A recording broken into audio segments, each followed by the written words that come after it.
చూస్తున్న చూస్తున్న ఆత్మ బంధువులందరికీ ఉగాది శుభాకాంక్షలు. జై శ్రీరామ్. హరే కృష్ణ. జై శ్రీకృష్ణ.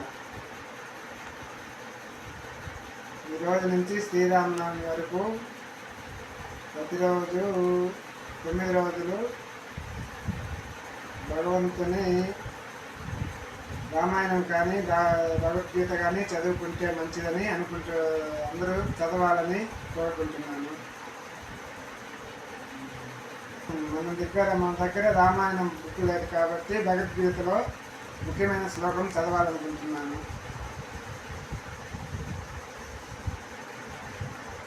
రెండవ అధ్యాయము 47వ శ్లోకం. శ్రీ భగవాన్ వాచ. శ్రీకృష్ణ పరమాత్మ చెప్తున్నాడు అర్జునుని కంటే మనందరికీ కూడా అందరికీ వర్తిస్తుంది ఈ శ్లోకం. కర్మణ్యేవాధికారస్తే మా ఫలేషు కదాచన మా కర్మ ఫలహేతుర్మాతే సంగోస్త్వకర్మణి. తాత్పర్యం: నీకు కర్మ చేయటందే అధికారం ఉన్నది, దాని ఫలముల ఎందు కాదు. కాబట్టి నీవు కర్మ ఫలములకు కారణము కాకుము.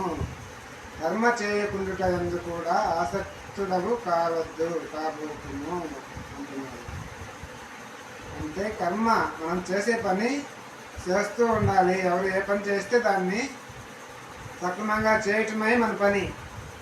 ఇంకా అది వస్తుందా రాదా ఇవన్నీ ఆలోచించకుండా చేయమని చెప్తున్నారు అన్నమాట. ఎవరు ఏ పని చేసినా కర్మ అంటే ముఖ్యమైన పని చేయటమే కర్మ అంటారు.